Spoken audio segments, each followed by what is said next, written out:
Hi everyone, this is Michał from Airhead, and today we'll tackle a couple questions from the instrument subject of the ATPL theory. All the questions that you'll see have been seen in the past 30 days in actual exams across all EASA authorities. So let's jump into the first question. On a conventional airspeed indicator, the white arc corresponds to that. So of course, the airspeed indicator has some colors to help you visualize the different speeds. The white arc starts at the stall speed with landing or full flap configuration, and it ends at the VFE, which is the speed for extending the flaps, meaning it's essentially the flap operating speed range. However, remember that the airspeed indicator can have different colors and have different arcs as well, so it's worth noting them out. If you're flying a multi-engine aircraft, there'll be a blue line which will show you the VYSE, which is the best rate of climb speed for single engine.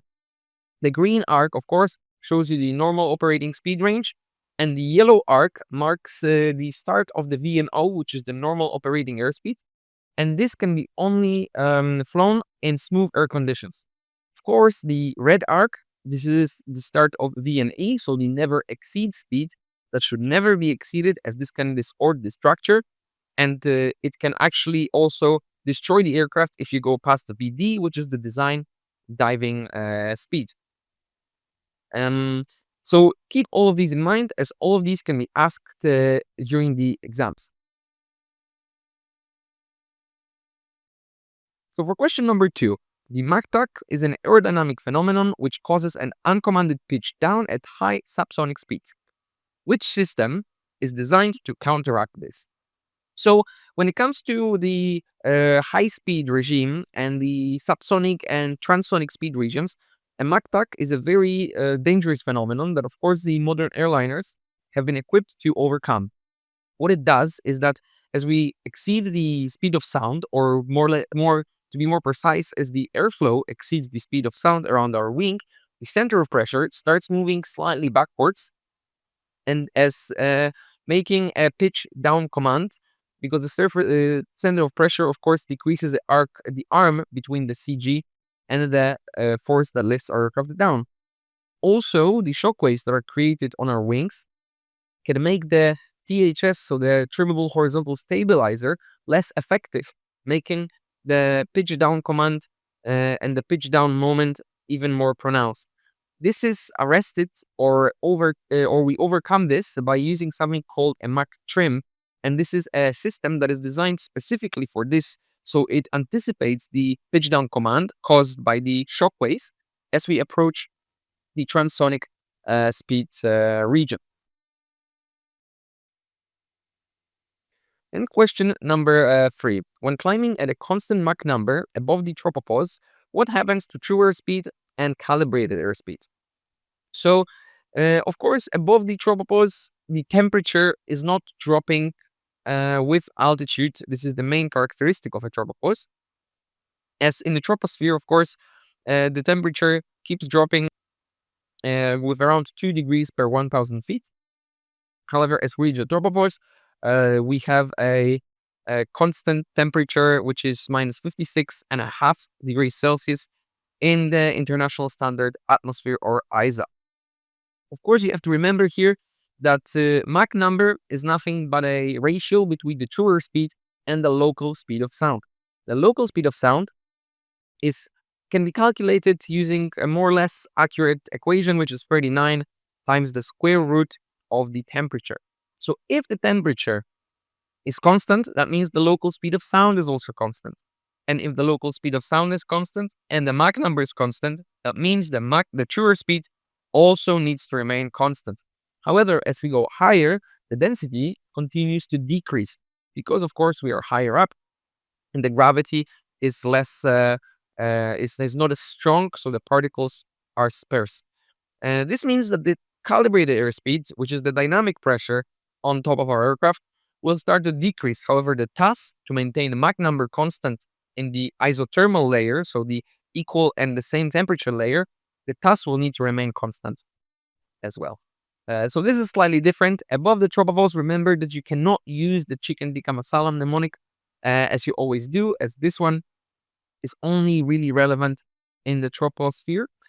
However, in some conditions, the isothermal layer, so where the temperature is constant, can actually occur even below the tropopause. It depends on the conditions. If in flight, the needle of a turn and slip indicator is on the right side and the ball is on the left, the aircraft is. So for these questions, remember the mnemonic that you always kick the ball. So if the ball is on the right side, that means you need to press right rudder. If the ball is on the left side, that means you need to press left rudder. And of course, the turn indicator will show you which direction you're turning towards.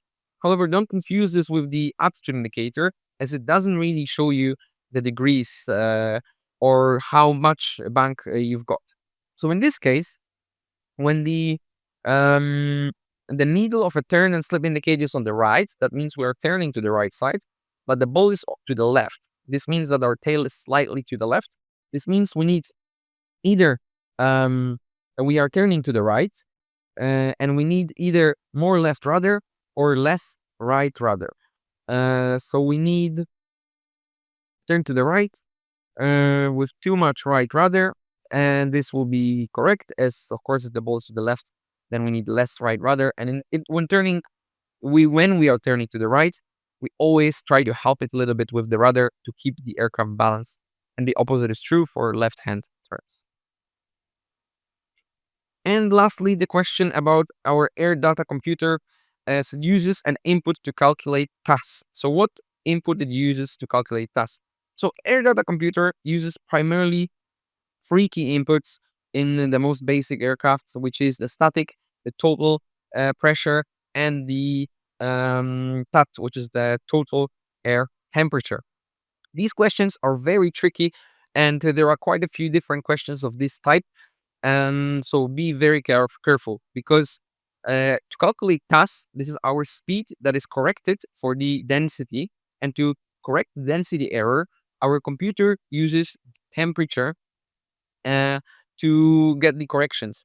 However, the computer will take the TAT, total air temperature, which is the temperature including the RAM rise. So the rise of the temperature because of the rise of dynamic pressure around the probe. The air data computer then will change the TAT into the SAT, so static air temperature, to make the calculations. However, the input is TAT. The computer later calculates SAT based on the total air temperature. Some questions that are asking us about exactly this will have the correct answer stated as SAT. However, in most of these cases, you will not see TAT as a possible answer. If you do, the TAT will always be the correct answer, as this is the input for the computer that is later changed into static air temperature. And also don't forget that some of the newer air data computers are also equipped with different inputs, such as the ice accumulation or, for example, angle of attack sensors. And this will be everything. I hope this was helpful. I wish you all the best of your instrument exams, and I hope to see you next time. Have a great studying with Airhead. Thank you, and bye-bye.